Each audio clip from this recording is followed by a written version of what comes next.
Good evening, folks. How is everybody tonight? Sorry, just rearranging the dogs. Only one dog on my feet. Thank you. There we go. So, who do we got tonight? Hey, Matt and Joyce and Donnie. Kathleen from Philadelphia. How's it going? Kevin and Mary. Lakeisha Brown from Washington. How are you guys? Mike and Barb from Alberta. Denise, how are you? Paul DeMarcy, how are you doing, buddy? And Nick, Alan, Nick Carter from close to Los Tablas. And Greg from Tampa. Kirsten from very cold Ontario, Canada. What are you doing up there?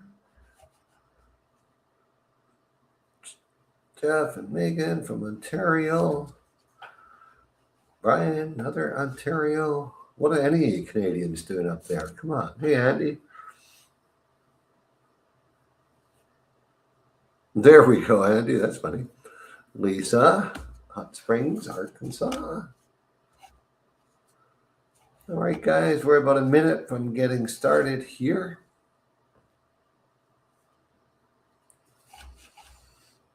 So, for those of you who still haven't introduced yourself, please do. Just where are you from?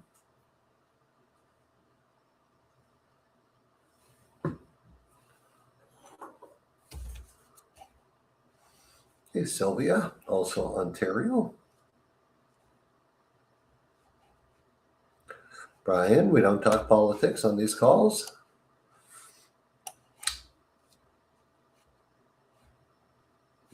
Hey, Kirsten, yeah, actually, our last tour, out of 16 people, we had 7 Canadians, 1 Brit, and 8 from the U.S. So we do get a lot of Canadians. Tanya from North Carolina, how are you?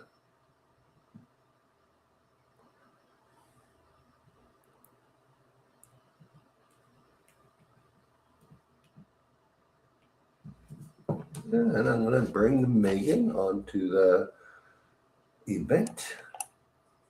Megan. Hello. Oops. How's everybody doing?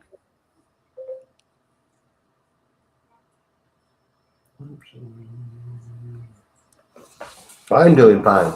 Oh, I guess I'm the only one that you can hear. Yeah, I see everyone in the chat introducing themselves. Yeah. Nice. Oh, we have a Ola from Philadelphia.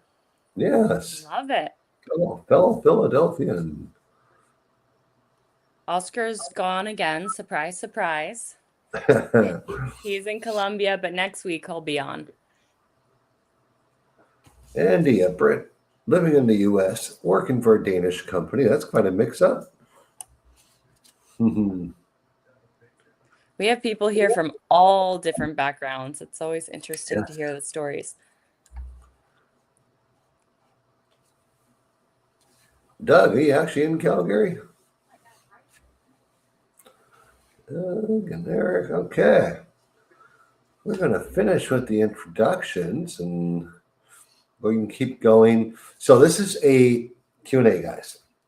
For those of you thinking of moving here, or maybe you just found us on Facebook or YouTube, or if you're watching from there, you can type in your questions in the comments and they will eventually get to us.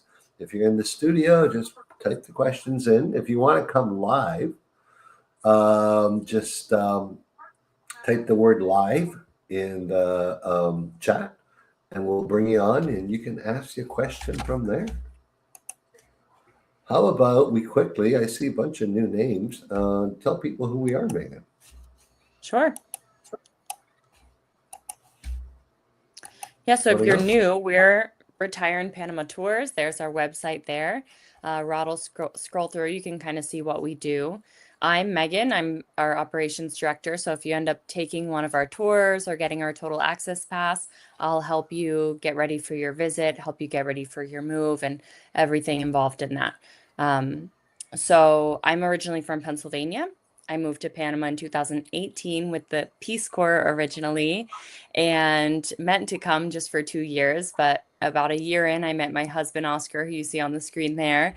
And well, a year later, I thought, I love this country. Let me see what happens here. And now, we're happily married. We have a 3.5-year-old.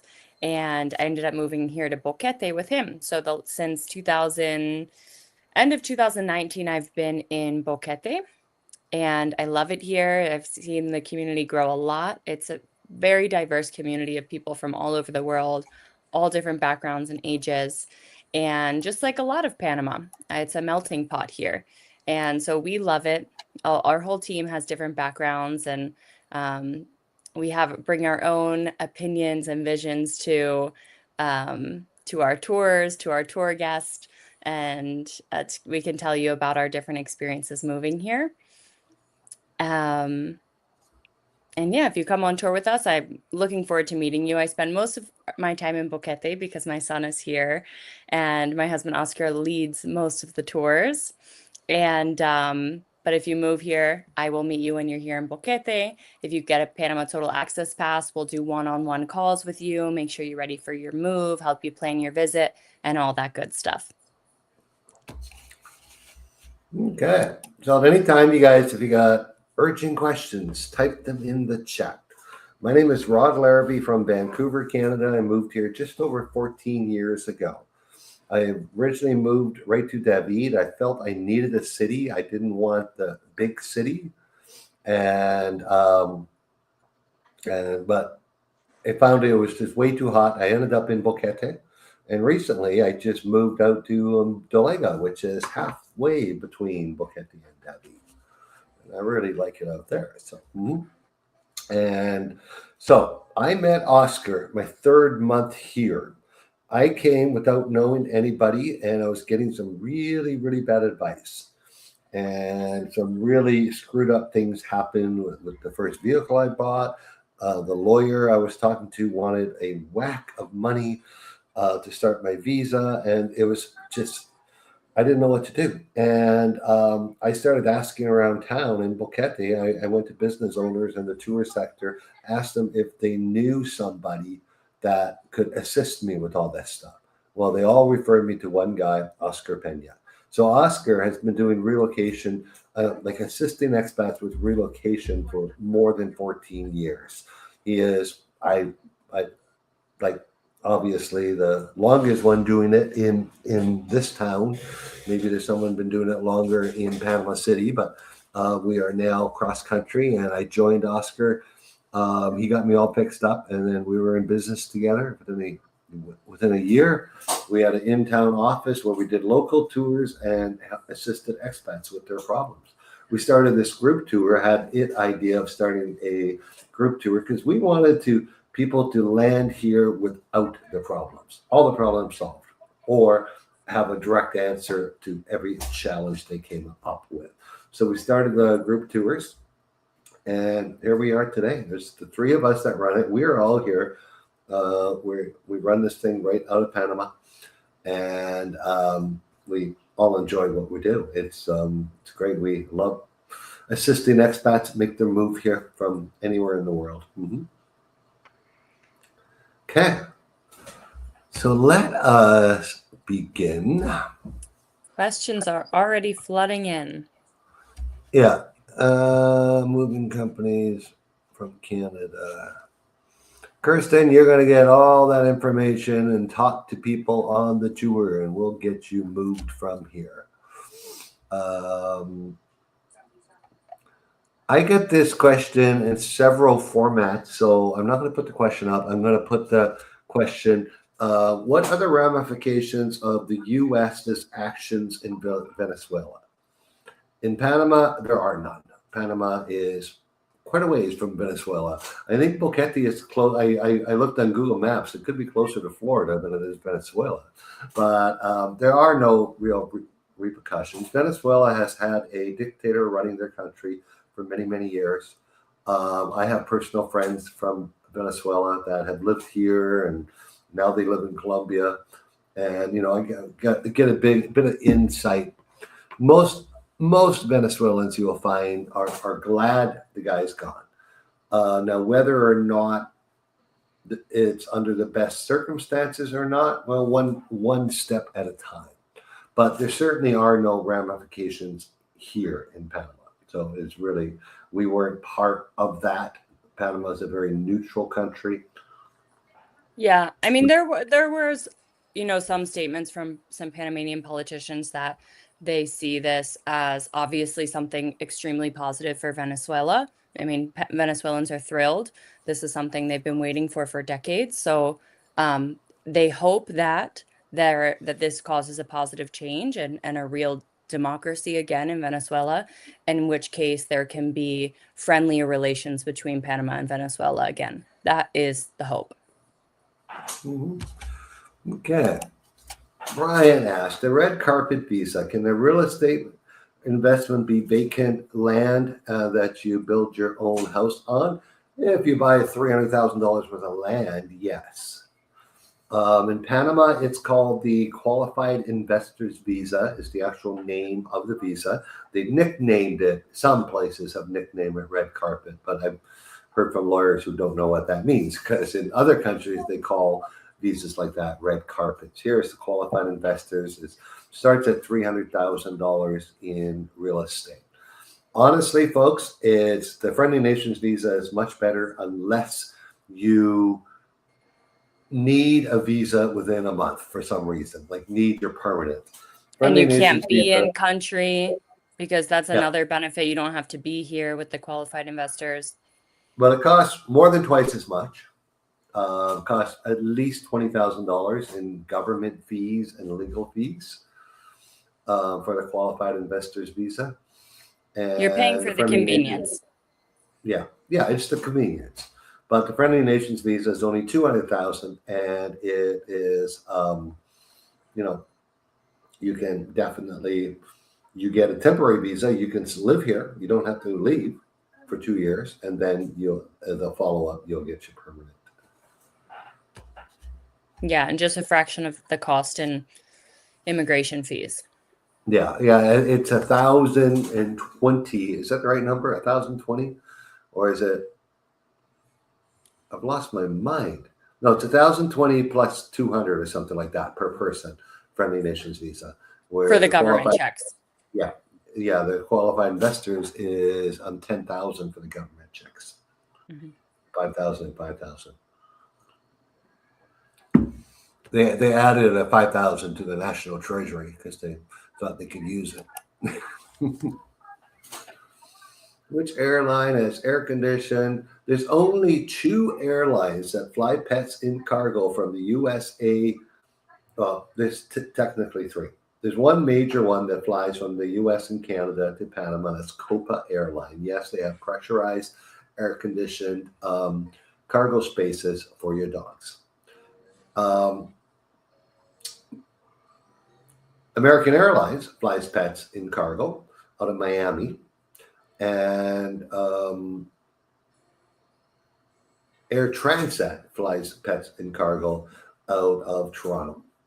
Now, yes, they also have, the qualified space. I like Copa because they do it out of multiple cities, like 8 cities now. They're very organized with it. They know what they're doing. They have the proper equipment on the ground here in Panama City. So that's why I just prefer them. Mm-hmm.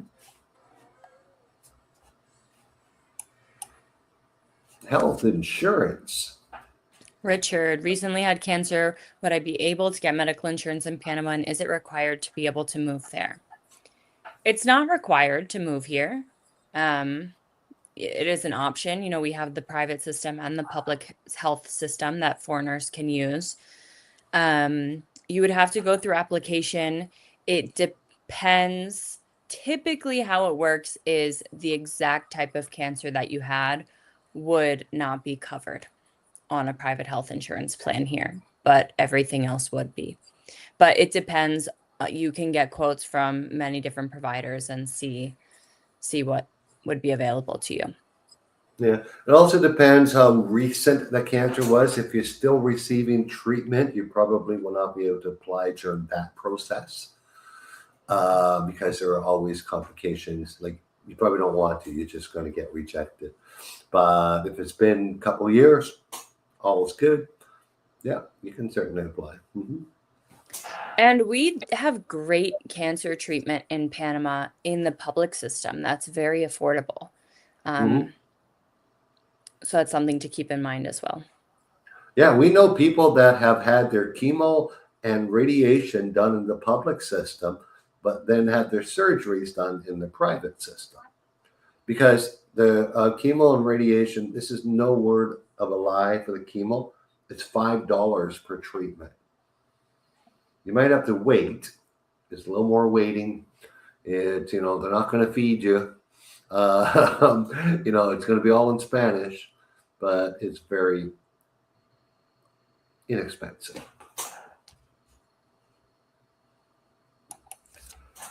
Are service dogs recognized in Panama as in the US? Yes and no. We don't have any official service dog laws here, but a well-mannered, there are exceptions, like even public transit has a zero policy. But, restaurants will usually find you a seat if you're with a vested service dog, same as in buildings and stuff. But there is no official law certification, stuff like that. There's no problem bringing your pet here because it's an international airport and that will be respected. And your service dog can go through just like you can in any international airport in the world.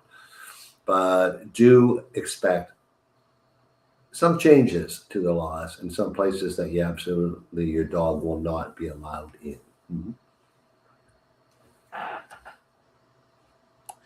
Although because, we're in Central America and it's summer, spring weather year round, most places you go, it's normal to see a pet there because if there's usually outdoor seating at restaurants that you can be outside with your pet. Not everywhere, but I would say people are more open to pets coming I'm along as more long as they're concerned well behaved. I'm more concerned about banks and shopping malls and stuff like that.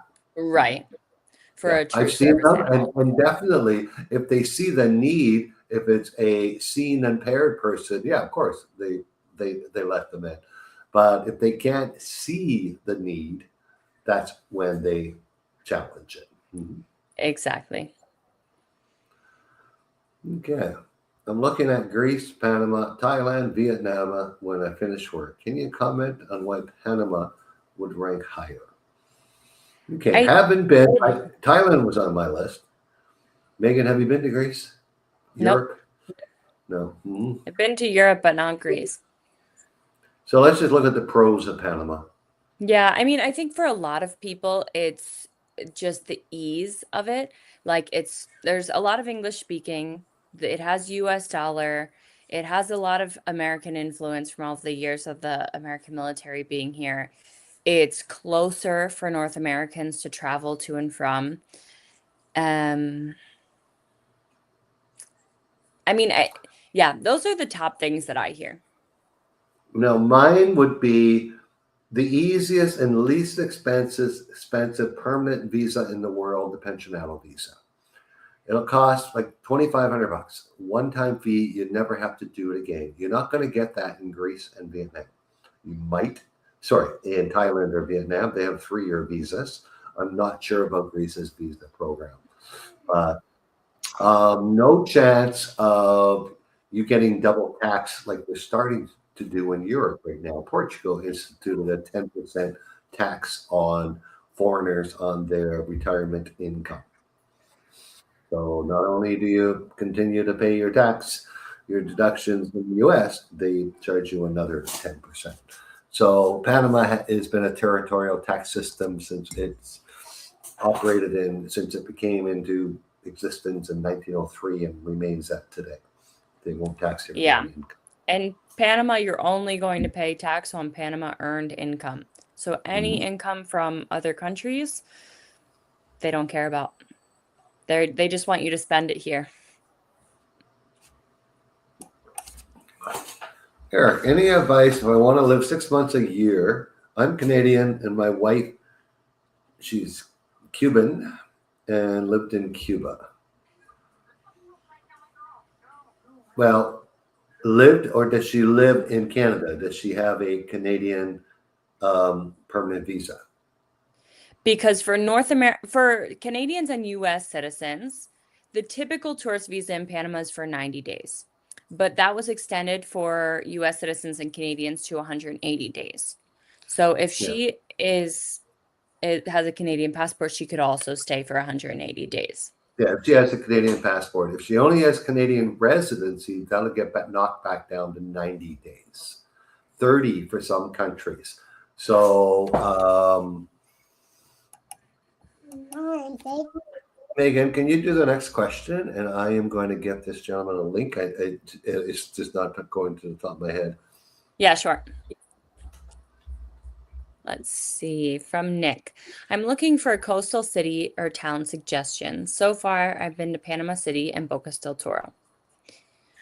Well, those are both very popular first stops. That's but that's Panama City is city. It's not necessarily beach, even though it's ocean view. There's not a lot of beach there. And then Bocas del Toro is like the other extreme. It's the Caribbean side. It's pretty rustic. It's pretty remote. But there's a lot of beach towns outside of Panama City, just west of Panama City on the Pacific side, actually all the way along from Panama City to Costa Rica. So there's a lot for you to check out. I mean, the Coronado area is one of the most populars, Playa Blanca area, the Azuero Peninsula, and then the Cherokee beaches too. They're all worth checking out. Okay, I'm going to go back to Eric's question. Couple of things, Eric. If you're your wife and you're living and she's a permanent resident of Canada, you should be looking at the pensionado visa anyways. Even if you don't need to live here permanently, or you only have to be here once every 2 years to maintain your Panama residency. With your residency, you get what they call the pensionado discounts, which you don't get as a tourist. 25% off your airfare, 25% off your restaurant meals, 25% off your utility bills. So if you're living here 6 months, you'll pay for that visa within a few years. Now, Eric, for you, I'm putting a link into the chat, which goes country by country based on your green card, your permanent residency status, and your passport holder of how long you can stay here as a tourist. Okay. Hey, Keith. Went on a 3-day tour. Oh, yes. In September. Good to hear from you again. This is just a promo by Keith. Yes. Well, I'll send you that $20 that I promised you, Keith. That's so nice. Thanks for the shout out, Keith. And when are you moving here? Let us know. Reach out. We love the 3-day tours because it's all based in the area that we're in. I mean, our whole team is based in Boquete. We like a little bit cooler weather and mountains, but I mean, the whole country is beautiful. It's worth to check it out if you haven't been here before. Okay, reliability of power and internet services. Well, if you do what we do, you're going to want to spend a little money on some stuff. I have in my home a complete battery backup system, not an expensive one. I spent like $1,000 on it. And I have a backup internet. So if the internet went out, the power went out, we would still be hosting this Q&A. Now, if you don't do that type of work, it's not bad. Where I live right now, there was not a power outage in January, and I have Starlink, and I haven't had an outage in 6 weeks. Megan, what's been your experience right in Boquete? I have a toddler distraction. No, I mean, Boquete is very minimal that it goes out. Like in Yeah. all of my years here, I have never had a full day outage here. The longest has been a few hours, and most commonly it's less than a half hour. Yeah. And My internet is strong. longest It's more outage about the was power. 8, 9 hours, and that was 8 years ago, I think, or 9 years ago. Yeah, So so if you have a backup system to keep your Wi-Fi going for those short outages, then you don't have to worry about internet going out. mhm. And then if you're really relying on internet for work or something, you could have a backup system. Starlink or hotspot. Hmm. I Pros and like cons doing of pros living and in, cons, Megan. Let's answer yeah. this one with both a pro and a con, with something that can be. I'm going to go first. Boquete is much busier and much more to do. For some people, that's a pro, and for some people, that's a con because it's just too busy now. So you do yours. Yeah. Yeah, I mean, that's the main thing. And Volcan is growing as well, but at a lot slower pace. It's flatter with better sidewalks, bike lanes. It's a lot quieter. It's got probably because it's a smaller community, a little bit like tighter knit um expat community. For some, that could be a pro or a con. Like in Boquete, if you don't get along with one circle, they're not for you. There's so many other circles of people that you could explore and become friends with. In smaller towns and communities, that's more limited. You really have to check out both to see what you like better. Spend a week or a few weeks if you can in each and go to a lot of different types of activities and places because you can't get a feel just from a day or a couple days of, I think, if that community is going to be right for you. Mhm. Like Boquete just has the more bigger modern stuff, bigger grocery stores, bigger, more doctors, labs, and we even have emergency care as long as you don't have something in the middle of the night. We have multiple ambulance services, and those are pluses for Boquete that Volcan just doesn't have. And we're only 30 minutes from David. Where Volcan, you're closer to an hour and a bit, like an hour and 10 maybe. Mm-hmm. Hmm. But the people from our tour that have moved to Volcan, they moved there for the peace, quiet, tranquility of Volcan because that's what they were looking for. Yep. Yeah, it's just a bigger place. But if you want access to Boquete, but still want peace and quiet, you can live on the outskirts of the Boquete district or even in between Boquete and Volcan. There's so many rural communities that will still give you access to both places. I think I personally like Boquete because it's a larger community, a little bit more diverse, more going on, tons of events and activities. Well, more for your son to do too if you're raising a family for sure, eh? Yeah. Yeah. Noah's always at some event somewhere.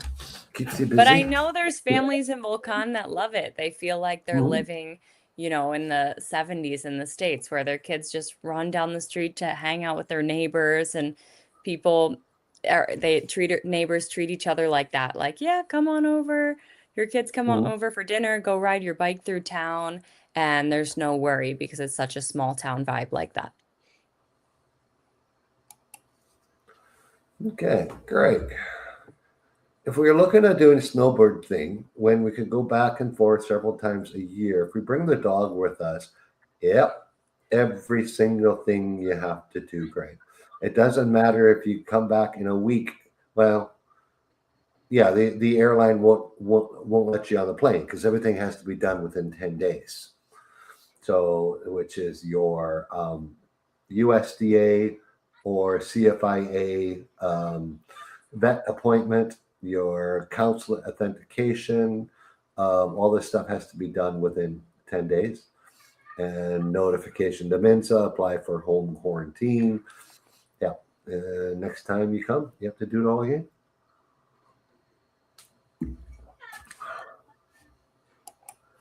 Kirsten asks, why is the Caribbean side not developed? Well, let's take a look. There's no roads. But why didn't they develop it? It's very, there's no plains. It's very mountainous, very rough region, heavy. Um, we can use the word forest, but I'm probably looking more for jungle type land, stuff like that. If you see along here. Yeah, And it yeah, was, no. it's more, yeah, more mountains, more jungle, a little bit more rain. Mhm, And traditionally, that side was used more as a trade path, I guess. mhm. And the Pacific coast was just easier to naturally develop for tourism first. I think eventually we'll see it develop more, but actually, in the center of the country, um, you don't really see any towns, and that's just because there isn't much beach there. There's Yeah. very limited beach, and they're kind of rough. They're not like the white sand, calm, clear water beaches like you would expect on the Caribbean. You see a little bit of that in the islands in Bocas del Toro and the islands off of Cologne side, Mhm. but between there isn't a lot of that. No. Mhm. So to develop a road through all of that didn't make sense. Yeah. There's a road now going, there's some developments happening in this area here. So there's a new highway that goes down through here now. Hope you guys can see yeah. And then there is a highway that goes from Santa Fe across to the other side now. No, I don't know if you're going to call it a highway, but a road. Okay. It's a paved road. Yeah, it is Yeah, paved, we've two taken lane it, road. but once you start leaving Santa Fe, there's absolutely no cell signal, and there's no No, electricity in the beach town there. no electricity. There's no gas stations along the way. So, Not even but in that Santa Fe. is, but the south side, as we had said, will give everyone who doesn't know Panama, all this area here is developed. Sorry, beach area. From here, when we say the beaches outside of Panama, that's what we're talking about. All this area in here. Chamay, this is where Gorgona and Coronado are. And you keep going down into San Carlos, all the way down to Rio Hato, which is way down here. Mm-hmm. So that's all developed in beaches. And then up and coming is the Azuero Peninsula, all the way down this side, Chitre, Las Tablas, Pedicit. And there's some activity happening here now. Torino. Yeah, in Veraguas, Venao, Mhm. Santa Catalina, Torrio, they're all popular with expats as well.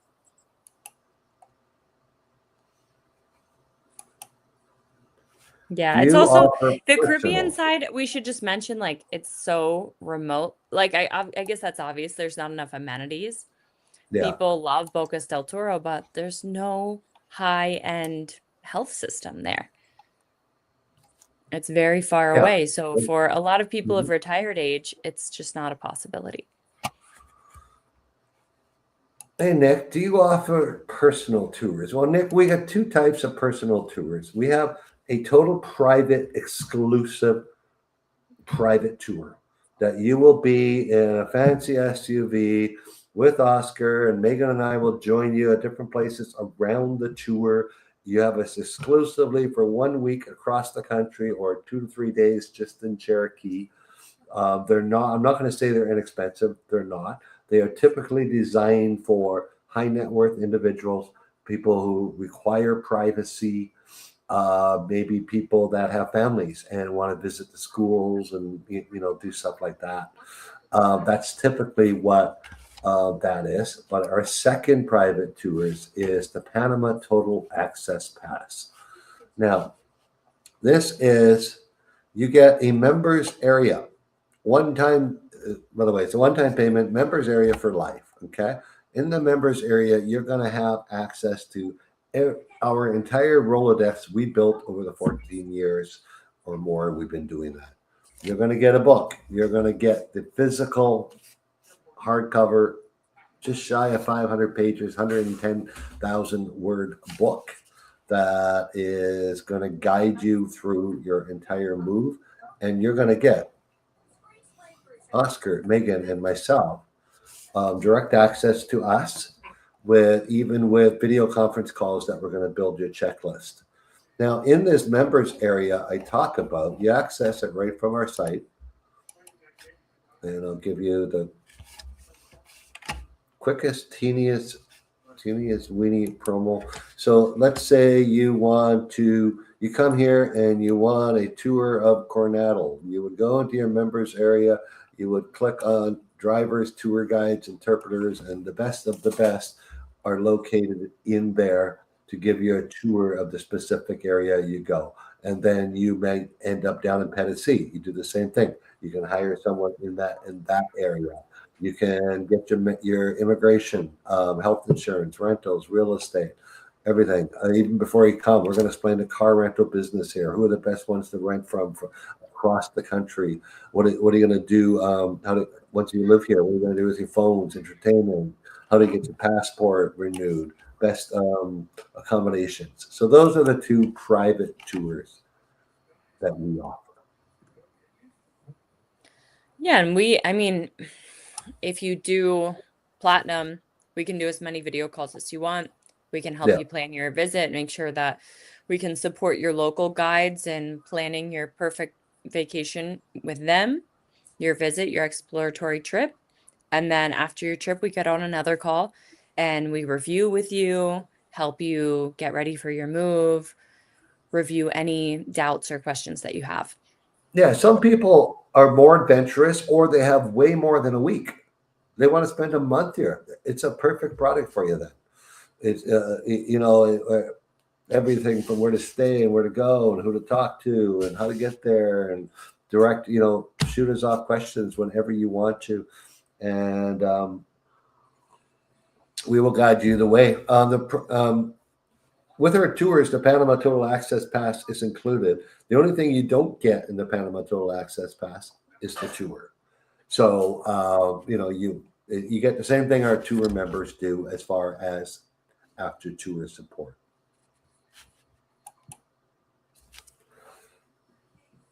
Hey, Brian. Well,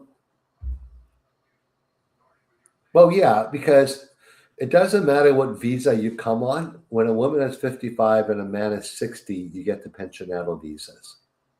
Discounts. So you actually get the pensionado discounts. But if you're under those ages and retired, early retirement, military retired, you get the discounts right away.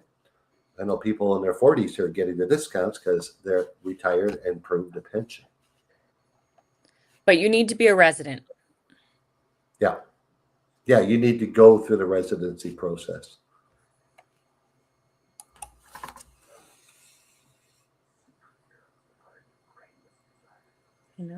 Okay, I know the great question, Charlie. I know that Balboa is currently linked to the U.S. dollar 1-to-1. Is there any talk of changing this? They no longer the U.S. reserve currency.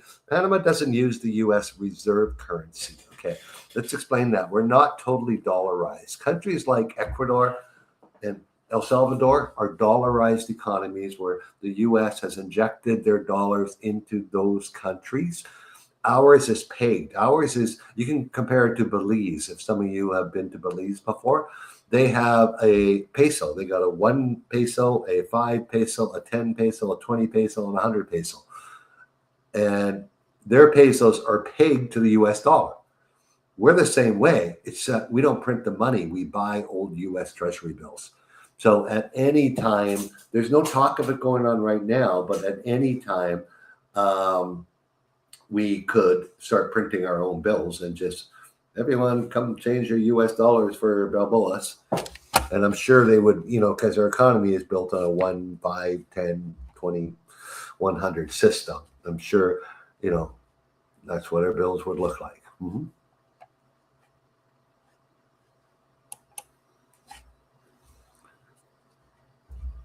Andy, oh no, you anyone with a U.S. passport is not allowed in Panama. Sorry, UK passport. Isn't that right, Megan? We're kidding. Your voice is a little behind, Megan. No, I think you're muted. I can't hear you at all. I'm muted. Yeah. Yeah, just last week we had somebody from the UK on our tour. We have quite a few people from there come on tour with us. So, I mean, I guess you have options if you want to apply.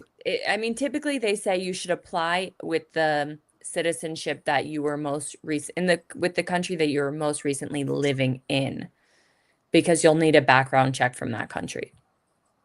Yeah. Yeah. So if you've been living in the U.S., you're probably going to get an FBI background check, but you're still going to apply with your UK passport.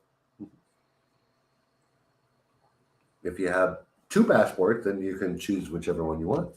Yeah, if you need a lawyer referral, we can refer you to our lawyer who's fantastic, and they'll advise you on what's going to be the easiest process for you. Mhm. Okay, I'm going to answer a question from Karen gently. Anything political, we always answer gently. Last year, there were some threats about canal going back to the U.S. made. Really, Panamanians don't have animosity to the U.S. people. Okay, they might not like what the current administration is doing, but there was no U.S. people picked on because of what was going on there. Now, I think Panama is backed by hundreds, like over 150 countries of its independence, its sovereignty, and its neutrality in the canal. And I don't personally see any more problems coming up with that. The canal's not going anywhere. It's legally Panama's, and it's going to stay there. So, Megan, what did you feel about when we went through that? Actually, it wasn't a thing. We still took our groups to the canal run by Panamanians. Like they're all happy to see them. Yeah, there were some peaceful, positive protests from Panamanians just saying, basically and celebrations really that the canal is ours and it will remain ours, as the president also stood firm in that.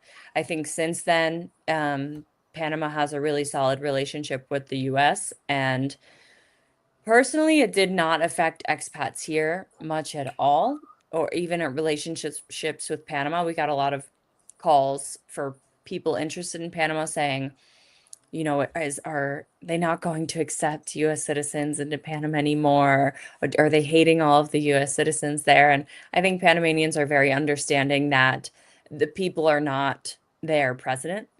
And I'm often Panamanians by the end of a presidency are very unhappy with their president and are not feeling aligned with him. So their understanding of, politicians will do what they want to do, and that is not necessarily reflective on all of their people. And Panamanians have lived with U.S. being part of their lives for most of it. Like there were 60,000 U.S. servicemen and women in the canal zone for, well, not the whole time, but it ended up by 1999, there were 60,000 of them living there. Now we turned the place into some nice condos and a university. But yeah, so it's not a lot of animosity there. Okay. Let's talk about our special needs diets, Megan. And we deal with these across the country with guests. Yeah, completely. Yes, we deal with special diets all over. Gluten-free is very common. All different sorts of allergies, vegan, vegetarian. I mean, the typical Panamanian diet is very allergy friendly. It's rice, beans, plantains, and a protein: fish, pork, chicken, beef. So that is very allergy friendly for most diets.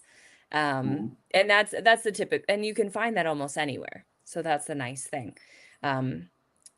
But I would say they're not necessarily the like not that they're not cleanly, but I wouldn't say they're so specific about cross contamination. So if you have a really serious allergy like celiac, you might have to be careful. Yeah. If you're coming on our tour, it's serious food allergy. We have a form to fill out. We need to know. Oscar will go in that kitchen before they cook you a meal and make sure they do it right.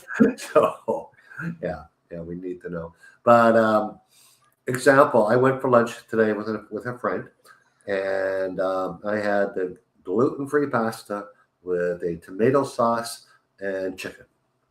So those, I'm right now gluten free, dairy free, and sugar free. And I had iced tea, homemade fresh iced tea with no sugar. I was kind of worried when I asked the lady for all that; she was going to give me a taxi, but no, they had it all. Yeah, gluten-free is becoming so common now that a lot of Mhm. restaurants are accommodating it. That sounds And good. even Wow, in you're the making me major hungry. grocery store, you can buy. You don't have to go to a health store. Panama's uh, Boquete's got a very premier health food store called or Organica, and there's branches across the country. But in the major health food stores, you can buy all types of gluten-free pastas and typically gluten-free breads in the freezers. Do you have a car? If so, where did you buy it? Everyone buys their cars from Oscar. Except you, Rob. Well, I bought brand new. Okay. I just bought from the dealership my last car. Mhm. Yeah. Yeah, and that's typically what we recommend. Oscar is the car expert. He's very passionate about cars. He grew up in mechanic garages. So he will say either buy new from the dealership or buy lightly used vehicle. Because remember, in Panama, you're not getting full coverage insurance on most vehicles over 10 years old. And also, do you really want to be dealing with a headache and a hassle of a car, a lemon when you're new in a country, you're already facing a lot of hurdles and probably in a new language and knowing where to go and how to get the parts. And it's really if you can get a lightly used vehicle, and we can find those in a variety of budgets, because there are great vehicles in the 10 to 30, 40,000 range. It depends what you're looking for. But the biggest thing, he will help people purchase vehicles. The largest market is in Panama City. So we're happy to help you if you want to reach out and we can help you with that. But the biggest thing is that you need a mechanic with you looking at the vehicles, a trusted mechanic, because we don't have Carfax. We don't have anything like the Carfax, that's going to tell you if it was in an accident. You need somebody to check it out really good before you buy it. You Yeah, can and if you go on different sites, Facebook Marketplace, Encuentra24, and just take a look at what types of models and vehicles there are here. What are the prices? How do they compare to the US? It's a totally different market. So you can't expect the same exact models, the same exact prices. A lot of the models that have the same name, they're a totally different version of the vehicle here. few tips to look out for. You want to make sure you're not buying. Like a lot of people get excited and they don't know this law and that they're buying from an expat, like another expat they know, and they think everything's going to be fine. But they find out that expat imported the car and the taxes haven't been paid yet. Well, the next person has to pay the tax. So you could end up with a big multi-thousand-dollar bill there. So you just got to be careful. Or if you just don't know, you're buying a if it's hard to tell sometimes if the product Oscar's good at it, but if the product is a U.S. import or not. But you can take the serial number and pop it into one of these sites in the U.S. And if it comes up, then it's a U.S. import because it would never come up if that car was manufactured for Panama. Mhm. Cars are not like it might be made in the same factory. So let's say the cars are made in Detroit, and let's say it's a Ford Focus, and there's going to be a run for North American Ford Focuses, and then California and Canadian ones because they're going to be slightly different. Then there's going to be a separate run for the Latin American market, and probably a run for Asia and Europe because they're not made the same. That's why we never recommend bringing it. When you import it, it's all kinds of problems. It's a lot more Speed limited limit. options here. So it's usually pretty easy to tell if something is from here or not because we're like you never see anything like that here at the same level. Like Panama's full extras versions of their vehicles are typically like baseline in the US. Mhm. Yeah. Where you're going to find the deals in Panama is in Asian cars because we don't have any duties on them. Typically, I think the States right now is at 30% on most of those. So Hyundai, Toyota, Suzuki, stuff like that are going to be way cheaper than what you guys can buy them for, you U.S. folks. Mhm. Yeah, Okay. speed limits usually anywhere from 60 to 100 kilometers per hour. Yeah, the Interamerica from Panama City to uh, Costa Santiago Rica. is maximum 80, Oh yeah. slowing down to 60 in towns. And from Santiago to the border and through Cherokee, it's 100. Woohoo! Of slowing down to 80 and 60 in all the towns. So it's not truly a freeway. It's slow. Yeah. Mhm. Takes about 7 hours to drive from where I am to Panama City, like the Boquete area. Are there good storage facilities? Not really, Kirsten. Nope. No. There are some. I'm not going to say there's none, but fully climate control. There's a new one in David. Haven't had the chance to run down there and check it out yet. There's one in just by my place, Cherokee Storage. When he calls it climate control, he's basically rolling a dehumidifier into a garage, open air type garage. I really don't know. Like it's not the best. But why would you need to store stuff? You don't want to, you want to move your. It's cheaper to store, in surprisingly, because Panamanians don't store things, so that market doesn't exist much. No, it's more So expensive to store here. yeah, so it's more expensive here to store stuff. So you store stuff in the U.S. in a climate controlled environment until you're ready to ship it here and receive it. Yeah, remember it's hot and humid here. So things need aeration for sure. They need climate control. I mean, you really don't want to be storing much here. Like real climate control. Hey, Eric, rent for 6 months and price range. We could find you places from 500 to 5,000.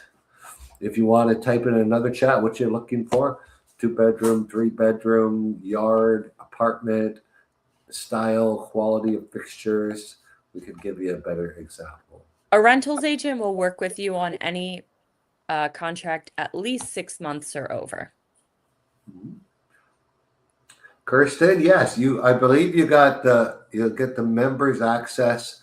I know you're in March. I just don't remember which one. Either you got it yesterday or you're getting it in a week. Yeah, she's on the first 7-day tour, Okay, March then you 12th. got your member areas access this week, and you'll get the book on the first day of the tour.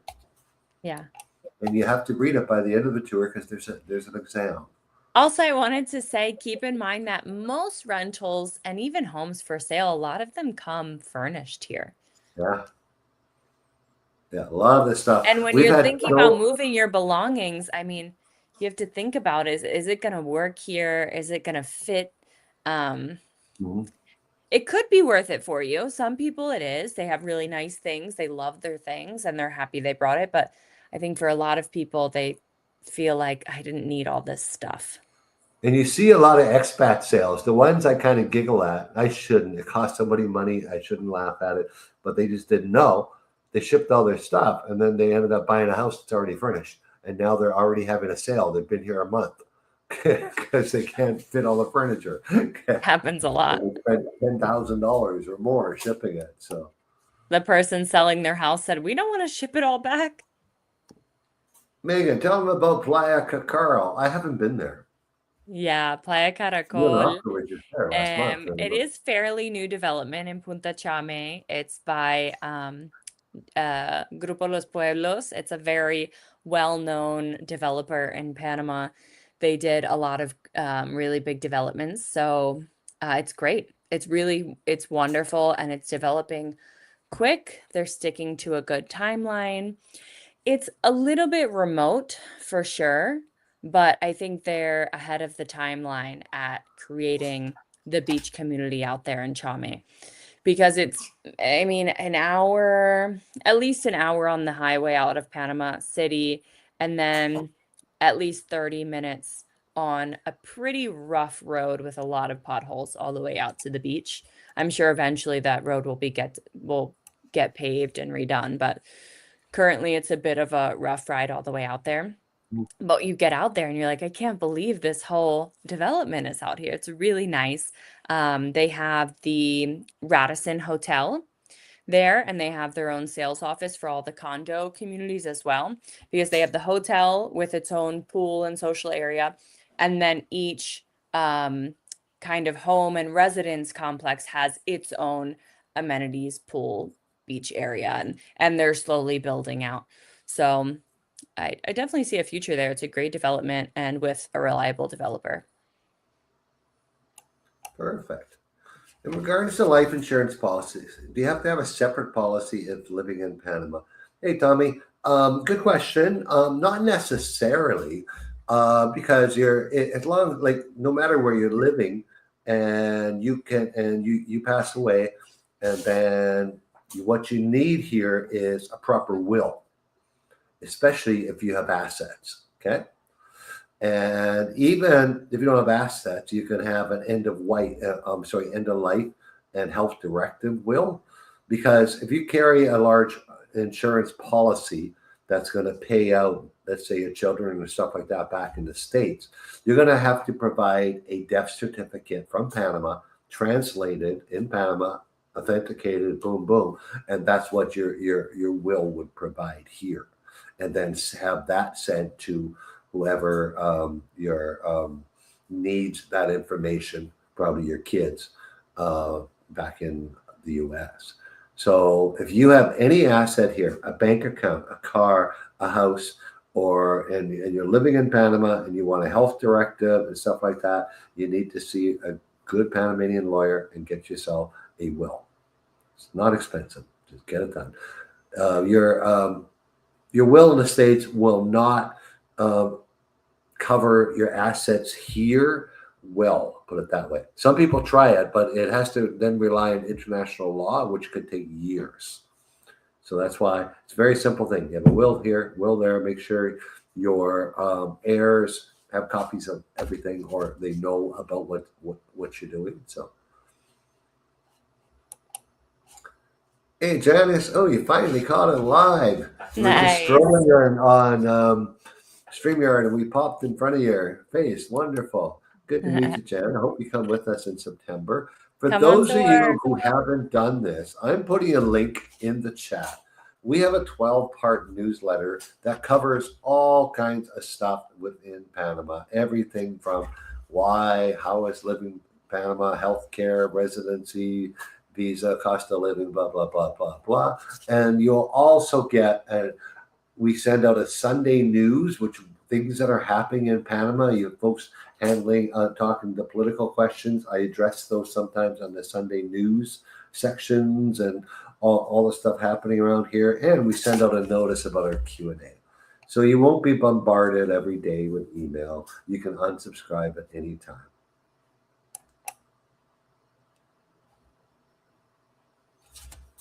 Okay. Yeah, so you can Amazon. order Amazon in Panama. Woohoo! Now it depends. We have the Panama Amazon, which allows free shipping on orders from $35 to $100, but it's not the same amount of things on the Panama Amazon store, and not everything is free delivery. So there is some free delivery in that $35 to $100 frame of price and order, but it oh good. But it's not everything. So you kind of have to look and see what would they charge on shipping for free to your door in Panama versus what it would cost to use a mail forwarder. And honestly, at this point, oftentimes the mail forwarder is more affordable mail. If you haven't heard of a mail forwarder, we have them all over the country.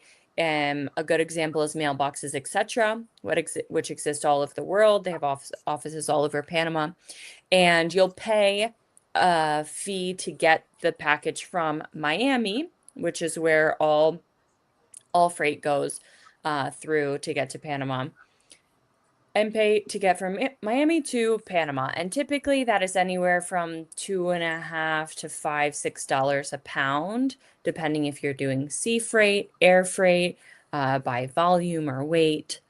And you'll get it in 3 to 5 business days. So if you have Amazon Prime, you'll get it next day. Tomorrow it's delivered in Miami, and then within a week I'd be receiving it here in Panama. So you just don't want to be ordering in a lot of heavy stuff. Some forwarders will offer sort of plan to give you a little bit of a discount, but you can go to all the different ones, try them out, see which one you like best. And then grocery delivery services do exist, not all over the country. In a lot of the major cities, they will deliver to just the city area. If they deliver further out, typically there's a fee. So for example, PriceSmart, which is like your Costco, it's the same thing, but it's called PriceSmart here. And we live 30, 45 minutes from David here in Boquete, depending where you live.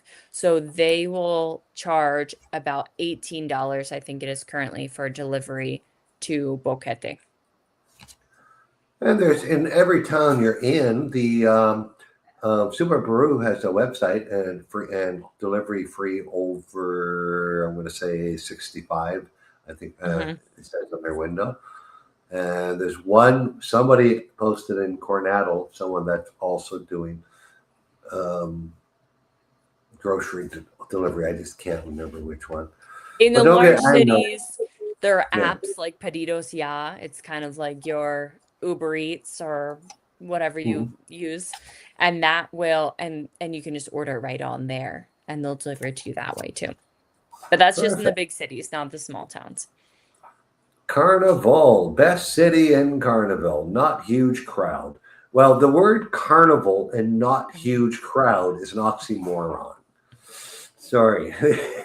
Yeah. There's no small carnival celebration. Yeah. Where do you go? If you really want to experience carnival, Megan, where do you go from the beaches, from Coronado? Yeah, I know. Valle de Anton has some nice parades that are a little bit more mellow.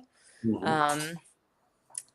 I've heard Oku, which is in the Herrera province, is very family friendly, more culture based carnival celebration. It's spelled OCU. And if you So really want to experience carnival, go to Las Tablas. Do it once. I think Spend the even weekend. Petasi could be a nice place to do it because Mhm. people from there, they're going to Las Tablas for the craziest party. So if you want to go down to Petasi, it's going to be a little bit more mild. Still a lot of partying, but not as crazy crowds. Okay, we're going to get our last two questions up here. We've gone over how's Panama for consumer electrics, computers, parts, TVs, stereos. Computers, it's hard to find US keyboard, US English operating system. In the big stores in the city, you will find a few models, but prices are as good as the US.